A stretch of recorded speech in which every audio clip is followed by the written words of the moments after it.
Today's video is the Unit 4 test review. So the first question on your test is going to ask you to solve for the quadratic function by graphing. So I've got ahead and I can't show you the graphing calculator that we normally use in class, but what I do have over here is Desmos. So I've got ahead and I've put the equation into Desmos.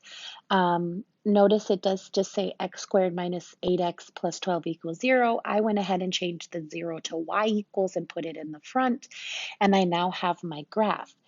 In Desmos, if I click the little widget, I can go ahead and click the table, and now I have points to graph. Remember, Alex, you're going to have some graphing questions on Alex, and you need to make sure that you have your vertex. Your vertex is this point right there that I just added in black. And then they're going to want 2 to the right, which I have, 2 to the left, which are the first 2 of the 3 red ones. And then they're going to want 2 on the other side as well, but it's not going to let me. There we go. So I can add those ones. And then it's going to want one more, and I'm going to go ahead and grab that in just a moment.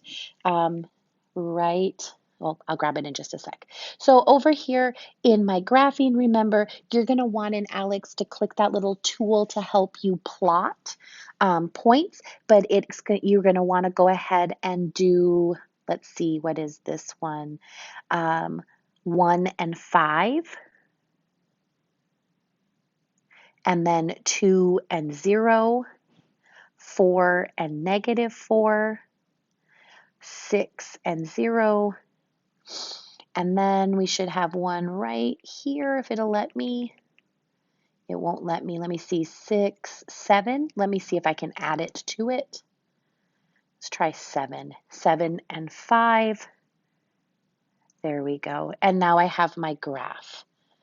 Okay. And I just went ahead and I got that off of Desmos. There is a link to Desmos if you prefer Desmos to graph. There is a link to it in your Schoology account. All right, so there's my graph. Now, if I am solving by graphing, the solutions are my x-intercepts.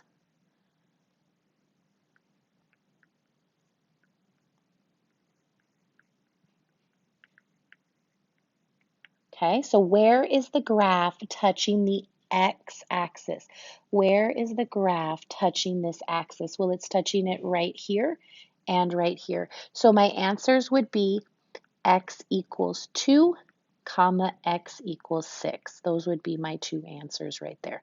Those would be what I put in Alex. If Alex is just simply asking you to graph, then you would just create the graph for me. All right, moving on. You are going to see 2 factor questions. These come from 4.3 and 4.4.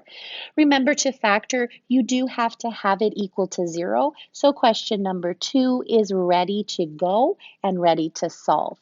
I do need to know what A is, what B is, and what C are so that I can go ahead and solve. And just remember, it goes A, it goes B. There we go. It's a 1, by the way. And C, and then 0, it has to be set equal to 0 so that I can solve. Over here on the other side, for question number 3, it is not ready to solve. I need to move the 7x to the other side. Remember, whenever we move it, we want it to cancel out. And so we're going to go ahead and do the opposite of what we see. I see positive 7, so I'm going to go ahead and do negative 7. It cannot be combined with the 4x squared because x and x squared are different, and so I'm just going to go ahead and squeeze it in between the 2, and now I can say that this is A. Let me grab my pink again. This is B, and this is C. Okay? We do have to go ahead and factor, so let me go ahead and factor the first one. Now, you could use, I do have a hack for number 3, but we could go ahead and use that hack for number 2 as well, or we could do for number 2, since A is 1, we can go ahead and just simply use the T-chart. All right, so I'm going to go ahead and choose to use the t-chart just so that you guys can see it for both of them. Remember, in the t-chart, you're always going to multiply A times C. It is a negative 12, and we are multiplying them. We want to put all the factors, all the types of two different numbers that can multiply to give us 12. So 1 times 12, it's even, so 2 times 6. 3 times 4, and then my next one would be 4 times 3, which is the same thing. We want it to go ahead and add to the b term, which in this case is -1. So when I have something like this, I kind of look at the numbers and I ask myself, can I combine these to make them be 1? Remember, you're either adding or you're subtracting them. If I add them together, I get 13. If I subtract them, I get -11. So those two aren't going to work. 2 and 6 is going to be 8 or 4, positive or negative. And then 3 and 4 could be 7 or 1, or in this case, -1. So this is the one that I think is going to match. I just have to figure out, is it +3 or -3? Is it +4 or is it -4? I could go ahead and grab Desmos and start putting that in, 3 plus -4, and see what happens. And then if that doesn't work, -3 plus +4. Well, the one that works is +3 plus -4. Those are the ones that will work. And then these are my two factors right there. So I'm going to go ahead and I'm going to factor this as x plus 3 and x minus 4. I'm going to take each one of my two factors, that's this factor and that factor, and I'm going to apply the zero product property, which says one of these has to be equal to 0, or they both have to be equal to 0. If I need to, I can simply solve them, or if not, remember in class we talked about the trick. So there's one answer, and there's my other answer. I would put them into Alex as -3, 4. You do need to make sure that you do turn in the work, and this is the work that I'm looking for because it is asking you to factor. So I am asking to see your factoring work. All right, let's talk about the hack for question number 3. In question number 3, why can I use a hack? Well, I can use the hack because I have a leading coefficient that is not 1. So I'm going to go ahead and I'm going to look at A and I'm going to say to myself, 4 is 1 times 4, or it's 2 times 2. Now I have to add the x's to these, so I really need to think of them as, let me clear that up, 1x times 4x, or 2x times 2x. Okay? And then I'm going to go ahead to C and I'm going to say, well, C, 2 is 1 times 2. Don't worry about the pluses and the minuses right now. We can clear.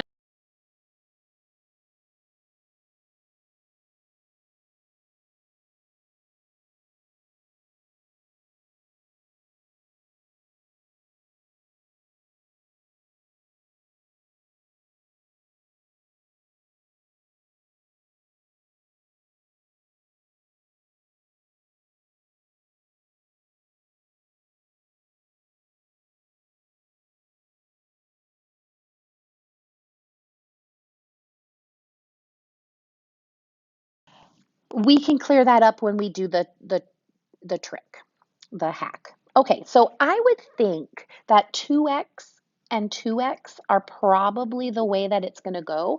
Most of the time when I think of 4, I think of 2 times 2. And then I'm just going to go ahead and I need 7. I don't think it matters, so I'm going to put 1 and 2. It doesn't matter because if I put the 2 here and the 1 there, then it's just going to be in a different spot. So if this doesn't work, then I'm going to have to go ahead and I'm going to have to try 1 and 4. I need to crisscross multiply. So that's 2x and that's 4x. Can I make this be -7x? Well, no, I can't. Nope, not going to work. Why is it not going to work? Because 2 and 4 make 6, 2 and 4 makes 8, right? Sorry, 2 and 4 make 6, 2 and 4 make 2. So those are the only combos, right? I add 4 plus 2, that's 6. I subtract 2 from 4, that's 2. Depending on how I do my pluses or my minuses, depends on if I get a positive or a negative 2. So that's not going to work. So this is not correct. I'm going to scratch out the whole thing. If I switch them, if I take and switch these, all that changes, I'm going to save myself a step, is this is 4 and that's 2, and I'm in the same boat again. So it's not 2x and 2x, it's got to be 1x and 4x. And so I needed to do that. Now I'm going to put the 2 here. And why am I going to put the 2 there? Because 4 times 2 is 8.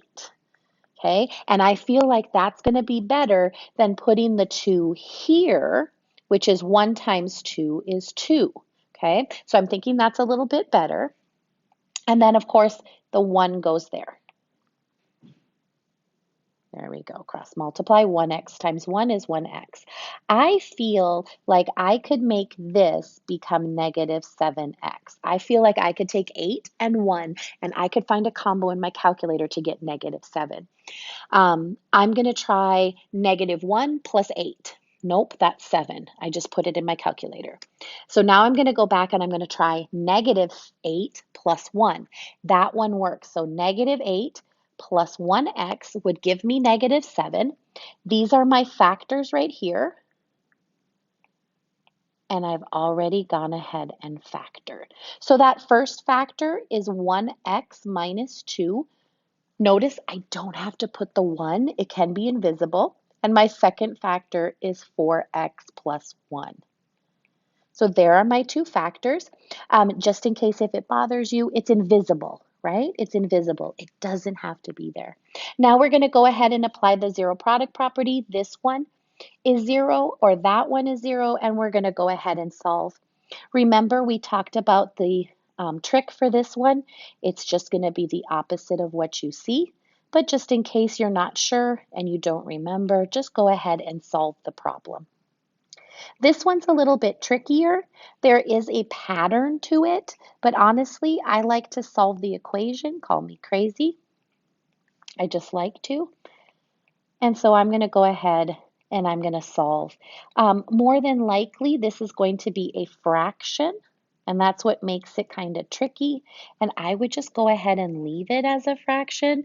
Unless Alex specifies, you could maybe do negative 0.25, but I'm not sure. I'm just really not sure if Alex would accept that or not. Okay? All right, so that's factoring. Let's go ahead and take a look at the last two questions that I have. One of them is filling in the blank to make your expression a perfect square. So remember when we did the perfect square, no, let me get rid of this one. We're finding the C value that has to make this expression here a perfect trinomial. So this is A, which we really don't need, and this is B. This is the one we need. So to fill in the blank, we're going to go ahead and we're going to take our B, which happens to be negative because it is a minus 18. So I need to think of that as a negative 18. I'm going to divide it by 2, and then I'm going to go ahead and square that. Now, don't forget that if you do have a completing the square question on the test, you do need to know what negative 8 divided by 2 is, and that is negative 9. The negative 9 is inside the parentheses. The square is outside, so it's not just 9 times 9. It's negative times negative. It is positive 81, and that's what I would place in my blank answer in Alex. The final question that I wanted to review with you today is to find all complex solutions. Okay, all complex solutions. So we're going to go ahead and we're going to use the quadratic formula to do this. And then we're going to be looking there for a square root of negative something that will create us an imaginary number I. So here is A. There we go. Here is B. Remember for B, don't forget to grab in front as well. And here is C. There we go. Don't forget to grab in front for C as well. Now on my paper, what I'm going to do is I'm going to make myself a, let me stop and think for just a second, a skeleton for the quadratic formula. And I can get this straight from the notes in 4.6, or I could go back to 4.2 and I could find the quadratic formula there. But the quadratic formula says that B is going to go in the first two blanks. A is going to go next to the numbers that are in the formula. So that's the 4 on the top and the 2 on the bottom. And C is my last one, and it goes right here. Now I'm going to go ahead and I am going to simplify. So I'm first going to look right here at this negative parenthesis 3, and I need to decide, is it negative or is it positive? Remember, for it to change to positive, there need to be 2. So since I only see 1, that is a negative 3. Now I'm going to go ahead and I'm going to grab my calculator and I'm going to put the determinant in. So notice I've already written the square root sign. That means I'm going to start with just the stuff that's underneath, that 3 squared minus 4 times 2 times 6. That is negative 39. And of course, 2 times 2 is 4. So what I need to recognize here is that I have a negative. And I have to remember, so this is me remembering, that the square root of negative 39, I can write it as the square root of negative 1 times the square root of 39. I'm going to put the square root of 39 into my calculator, and I got the square root of 39, or I got a decimal. Okay, now I do highly encourage you to try it in the scientific blue calculators in the bins while you take your test, because if the square root of 39 acts like that square root of 300 that we had in our example, then I need to make sure that I know how to simplify it. What I have to remember is that negative 1 is I, and it's the square root of 39. Okay, so that's what this square root of 39 is going to look like, which means I'm going to have negative 3 plus I times the square root of 39 divided by 4.